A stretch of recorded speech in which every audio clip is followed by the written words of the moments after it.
ভারতের communist party রাস্তায় নেমে মানুষের স্বার্থে লড়াই করে। এই লড়াই শক্তিশালী করার জন্য পুনরায় আবার আমাকে পূর্ব মেদিনীপুর জেলায় আমাদের পার্টি কমরেডরা জেলা সম্পাদক হিসাবে নির্বাচিত করেছে। আমি এই নির্বাচিত হওয়ার জন্য জেলার কমরেডরা যে দায়িত্ব দিয়েছে তাদেরকে অভিনন্দন জানাচ্ছি এবং আগামী দিনে চলার পথে তাদেরকে সঙ্গে নিয়ে মানুষের যে অধিকার সেই অধিকারের লড়াই আরও শক্তিশালী করার চেষ্টা করব। আপনি তো প্রথম দায়িত্ব যখন পেয়েছিলেন সেই দায়িত্বকালে কী কী মূল কাজ সম্পন্ন করেছেন বলে আপনি মনে করেন দলের জন্য? কমিউনিস্ট পার্টি দলের জন্য যে কাজ সম্পন্ন করবে সেটা সর্বশেষ হচ্ছে সামাজিক পরিবর্তন। সেই সামাজিক পরিবর্তনের লক্ষ্যে আমাদের এগিয়ে যাওয়া, আর সেই লক্ষ্যে পৌঁছাতে হলে গরিব খেটে খাওয়া মানুষের যে লড়াই সেই লড়াইকে আরও বেশি বেশি করে শক্তিশালী করা। কোনো কাজ সম্পন্ন এখনও হয়নি, সম্পন্ন করার যে প্রক্রিয়া সেই প্রক্রিয়াকে এগিয়ে নিয়ে যাওয়ার চেষ্টা করা হয়েছে।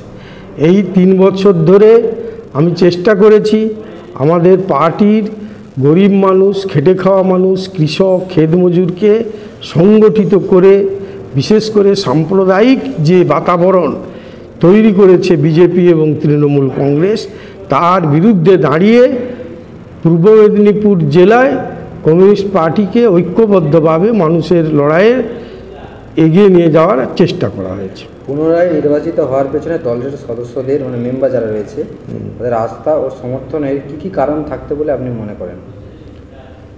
কমিউনিস্ট পার্টির সদস্যরা তারা মনে করেছেন যে বর্তমান সময়ে আমাদের জেলাতে নেতৃত্ব দেওয়ার ক্ষেত্রে আমার যে ভূমিকা সেই ভূমিকা নিশ্চয়ই তাদের কাছে গ্রহণযোগ্যতা লাভ করেছে, যার ফলে আবার আমাকে যে সম্পাদক করে সেই গ্রহণযোগ্যতাটাকে প্রমাণ হিসাবে এখানে স্থাপন করেছে। বর্তমান সময়ে বাম রাজনীতির অবস্থান নিয়ে পূর্ব মেদিনীপুর জেলার ক্ষেত্রে আপনি কি ভাবছেন? পূর্ব মেদিনীপুর জেলাতে বাম রাজনীতির আলাদা করে কোনো কিছু ঘটনা ঘটতে পারে না। এটা হচ্ছে সারা ভারতবর্ষের প্রেক্ষিতে, রাজ্যের প্রেক্ষিতে আমাদের জেলাতে বাম রাজনীতি এগোবে বা পিছবে। আমাদের পূর্ব মেদিনীপুর জেলা কৃষক প্রধান জেলা, চিরকালই এই জেলা কিন্তু দক্ষিণপন্থীদের এগিয়ে রাখে। এখানে কৃষক আন্দোলন, মহাজনদের বিরুদ্ধে লড়াই, যোদ্ধাদের বিরুদ্ধে লড়াই, তেভাগা আন্দোলনের মধ্য দিয়ে কমিউনিস্ট পার্টি তৈরি হয়েছে এবং এই কমিউনিস্ট পার্টি তৈরি করার ক্ষেত্রে কমরেড ভূপাল পান্ডা, কমরেড কানাই ভৌমিক, বিশ্বনাথ মুখার্জি, গীতা মুখার্জি, পতীত জানা আমাদের জেলায় এদের অবদান অবশ্যনীয় এবং আগামী দিনেও এই জেলাতে বিশাল সম্ভাবনা রয়েছে এই তৃণমূল কংগ্রেসের যোদ্ধাদের সমর্থনে কাজ করা, গরিব মানুষের বিরুদ্ধে কাজ করা। এই জন্য আমাদের জেলাতে আগামী দিনে সম্ভাবনা রয়েছে কমিউনিস্ট পার্টির এবং এটা ঐক্যবদ্ধভাবে লড়াইয়ের মধ্যে দিয়ে যদি আমরা এগোতে পারি তাহলে পূর্ব মেদিনীপুর জেলার হিত গৌরব আমরা ফিরিয়ে আনতে পারব। পূর্ব মেদিনীপুর জেলায় সিপিআইয়ের সংগঠন বর্তমান রাজনৈতিক প্রেক্ষাপটে কেমন অবস্থায় রয়েছে এবং এই রাজনৈতিক দলকে আরও উন্নত এবং মজবুত করতে জেলা সম্পাদক হিসেবে আপনি কী কী পদক্ষেপ নেবেন আগামী দিনে? এই সরকার প্রতিষ্ঠা হওয়ার পর ভয়, ভীতি, প্রলোভন দেখিয়ে বামপন্থীদের দুর্বল করার চেষ্টা হয়েছে। পরবর্তী সময়ে বামপন্থীদের মধ্য থেকে যারা এই ভয় ভীতির ভয়ে তারা বসেছিল তাদের মধ্যে আগে রাম পরে বাম এরকম একটা ধারণা সৃষ্টি হয়েছিল। সেই ধারণাটা কাটছে, আস্তে আস্তে করে কাটছে এবং তারা বুঝতে পারছে যে বিজেপি শক্তিশালী হবে না, আগামী দিনে বিজেপি আরও বেশি ক্ষয়িষ্ণু হবে আর তৃণমূল কংগ্রেসের দুর্নীতির বিরুদ্ধে বিজেপি লড়তে পারে না, কারণ এরা দুজনে পরস্পরের পরিপূরক। তা বুঝে বামপন্থী মানুষেরা আবার আস্তে আস্তে বামপন্থার দিকে ফিরে আসছে এবং বামপন্থাকে শক্তিশালী করতেছে। বর্তমান সময়ে যারা তরুণ 18+ এবং তরুণ প্রজন্মকে বামপন্থী রাজনীতিতে আকৃষ্ট করতে দলের পক্ষ থেকে কী কী পরিকল্পনা রয়েছে? 18+ যারা তরুণ তারা তো জমির আন্দোলন, যোদ্ধাদের বিরুদ্ধে আন্দোলন, তেভাগা আন্দোলন, কমিউনিস্ট পার্টির অতীত ইতিহাস তারা জানে না, কিন্তু তাদের মধ্যে একটা হতাশা যে আগামী দিনে কাজ নেই, আগামী দিনে কি করব, সেই হতাশা থেকে তারা নেশাগ্রস্ত হচ্ছে, তাদেরকে ভুল পথে চালিত করছে রাজনৈতিক দলগুলো, সেই ভুল পথে তারা যাওয়ার চেষ্টা করতেছে। আমরা সুস্থ সংস্কৃতির লড়াই করে আবার রবীন্দ্র জয়ন্তী, আবার আমাদের খেলাধুলা, যে সমস্ত সংস্কৃতি বামফ্রন্টের সময় ছিল, সেই সুস্থ সংস্কৃতি ফিরিয়ে এনে এদেরকে আকৃষ্ট করে আবার বামপন্থার দিকে নিয়ে আসার চেষ্টা করছি। একজন বামপন্থী নেতা হিসেবে তথা জেলা সম্পাদক হিসেবে আপনি কোন মূল্যবোধগুলো সবচেয়ে বেশি গুরুত্ব দেবেন দলীয় আঙ্গিকে? দেখুন, দলীয় আঙ্গিকে মূল্যবোধ বলতে প্রথমত আমরা মানুষের জন্য কাজ করা, মানবিকতা বোধ, এটাই সবথেকে বেশি। বামপন্থীরা সবসময় চায়, তার মূল্যবোধ আসন দিয়ে বিচার করে না, তারা সবসময় মানুষের যে অধিকার, সেই অধিকার লড়াইয়ের মধ্যে প্রতিষ্ঠা করা এবং মানবিকতার ক্ষেত্রে সমাজে মানুষ পরস্পরের বিপদে ঝাঁপিয়ে পড়ুক বা মানুষ পরস্পরের সাহায্যে লাগুক, এইটাই হচ্ছে বামপন্থীদের সবথেকে বড় কাজ। একটা প্রশ্ন হচ্ছে, ব্যক্তিগত জীবনের সঙ্গে রাজনৈতিক জীবনের সামঞ্জস্য কীভাবে বজায় রেখে আপনি চলেন বা আপনার এই পথ চলা?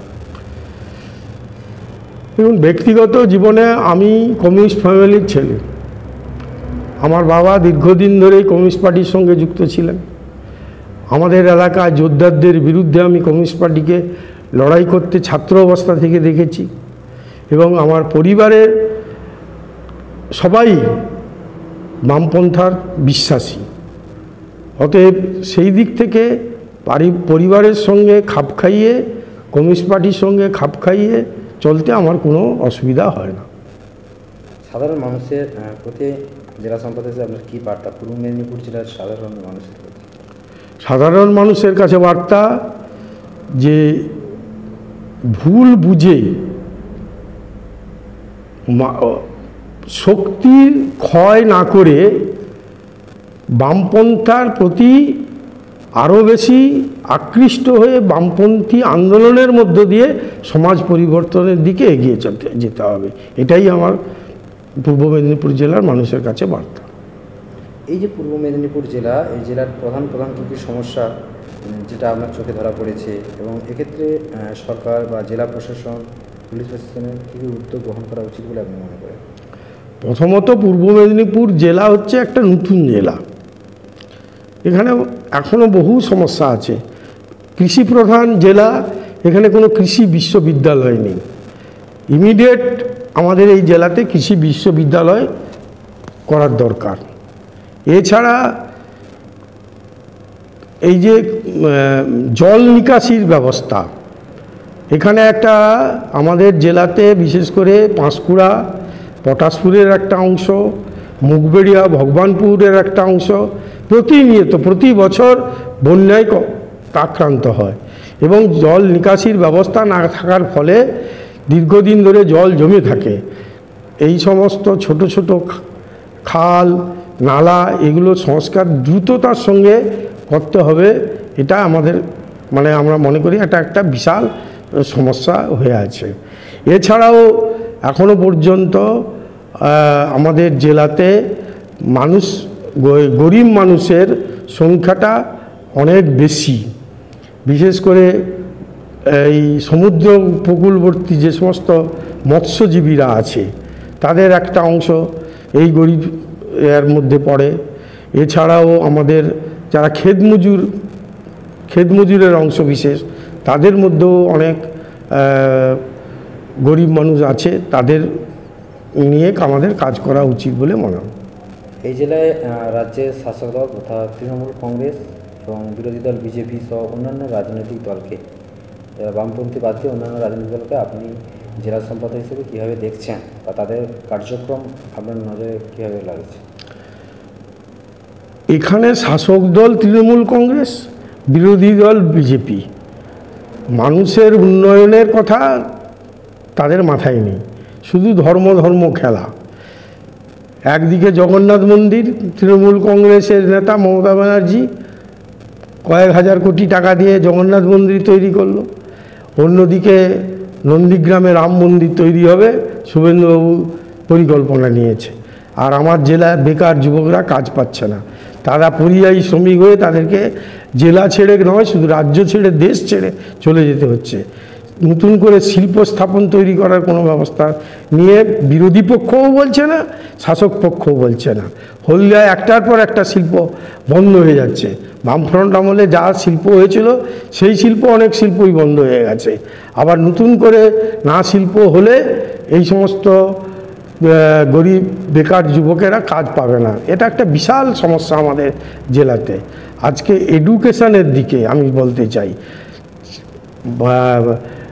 শিশুরা তারা পড়াশোনা করতে চাইছে না, কলেজে ফাঁকা পড়ে আছে সিট, ভর্তি হচ্ছে না। কারণটা কি? কারণটা হচ্ছে তারা জানে যে পড়াশোনা করে আমরা কি করব, আগামী দিনে তো আমাদের কোনো কাজ নেই। এটা একটা বিরাট সমস্যা। যদি শাসক পক্ষ এবং বিজেপি দুই পক্ষই শুধু ধর্মীয় মেরুকরণ নিয়েই ব্যস্ত আছে। শাসক আর বিরোধী, তাই তো? এক্ষেত্রে আপনাদের স্ট্যান্ড পয়েন্ট কি, দলীয় পার্টি স্ট্যান্ড? আমাদের স্ট্যান্ড পয়েন্ট পরিষ্কার কথা, যে নতুন করে শিল্প স্থাপন করতে হবে, বেকার যুবকের কাজের ব্যবস্থা করতে হবে। ভুল বুঝিয়ে নন্দীগ্রামের শিল্পটাকে তুলে দেওয়া হয়েছিল, সেই শিল্প আবার ফিরিয়ে আনতে হবে। তাহলে আমাদের বেকার যুবকরা কাজ না পেলে আমাদের রাজ্যও বাঁচবে না, জেলাও বাঁচবে না। একটা সময় দেখা যায় যে 34 বছর বামফ্রন্ট সরকার পশ্চিমবাংলা শাসন করেছে। এখন শাসক দলে রয়েছে তৃণমূল কংগ্রেস, বিরোধী দল বিজেপি। আপনারা আবার সক্রিয়ভাবে রাজনীতিতে মানুষের কাছে গ্রহণযোগ্যতা বাড়াতে কী কী পদক্ষেপ নেবেন, আস্থা পুনরুদ্ধার করতে? বামপন্থীদের একটাই আস্থা, যে রাস্তার লড়াইকে শক্তিশালী করা। আমরা রাস্তায় আছি মানুষের সমস্যা নিয়ে, বুথ ভিত্তিক যে সমস্যা চিহ্নিতকরণ করে মানুষকে নিয়ে লড়াই করে তাদের সমস্যার সমাধান করা, এটাই আমাদের কাজ। বিভিন্ন সময় বিভিন্ন বামপন্থী নেতা থেকে শুরু করে সাধারণ যারা বামপন্থী সমর্থক, তারা বলে যে বামপন্থীরা বিভিন্ন রকম আন্দোলন করছে, সংগ্রাম করছে, সংবাদ মাধ্যমে শিরোনামে উঠে আসছে না। এইসব নিয়ে আমি কী বলবো? আজকের দিনের ইলেকট্রনিক মিডিয়াই হোক আর প্রিন্ট মিডিয়াই হোক, বেশিরভাগটাই হচ্ছে কেন্দ্র সরকারের পেড মিডিয়া, আর কয়েকটা রাজ্য সরকারের আছে। স্বাভাবিক কারণে বামপন্থীরা উঠে দাঁড়াক এটা কেউ চায় না। সারা বিশ্ব হচ্ছে পুঁজিবাদী ব্যবস্থার মধ্যে চলার জন্য মার্কিন সাম্রাজ্যবাদ চেষ্টা করে যাচ্ছে, আর পশ্চিমবাংলায় বামপন্থীরা শক্তিশালী হবে এটা কেউ মেনে নেবে? তাই ভারতবর্ষের পুঁজিপতিরা, দেশের বাইরের পুঁজিপতিরা সকলে মিলে বামপন্থাকে দুর্বল করার চেষ্টা করতেছে। তার উপরে দাঁড়িয়ে থেকে বামপন্থীরা মাথা তুলে বিভিন্ন মহাদেশে তারা লড়াই করছে, আমাদের রাজ্যেও লড়াই করছে এবং ভারতবর্ষেও লড়াই চলছে। আগামী দিনে পট পরিবর্তন ঘটবেই। 2026 সালের বিধানসভা নির্বাচনকে পাখির চোখ করে আপনারা কী কী কার্যক্রম এখন থেকে শুরু করেছেন? 2026-এর নির্বাচনকে কেন্দ্র করে আমরা বুথগুলোকে আগে তৈরি করার চেষ্টা করছি, এবং এদের যে এই বিজেপি তৃণমূলের যে বাইনারি, পরস্পরের পরিপূরক, মানুষ পার্ক স্ট্রিট থেকে আরম্ভ করে জয়নগর, বগটুই কোথাও বিচার পায়নি, সারদা নারদার বিচার পায়নি। এইটা মানুষের কাছে আমরা তুলে ধরার চেষ্টা করছি, এবং বামফ্রন্ট আমলের উন্নয়ন আর তৃণমূল কংগ্রেস শাসনের কী উন্নয়ন সেইটা বিভেদ করে মানুষের কাছে তুলে দিচ্ছি। গৌতম পণ্ডা, সম্পাদক, সিপিআই, পূর্ব মেদিনীপুর জেলা পরিষদ।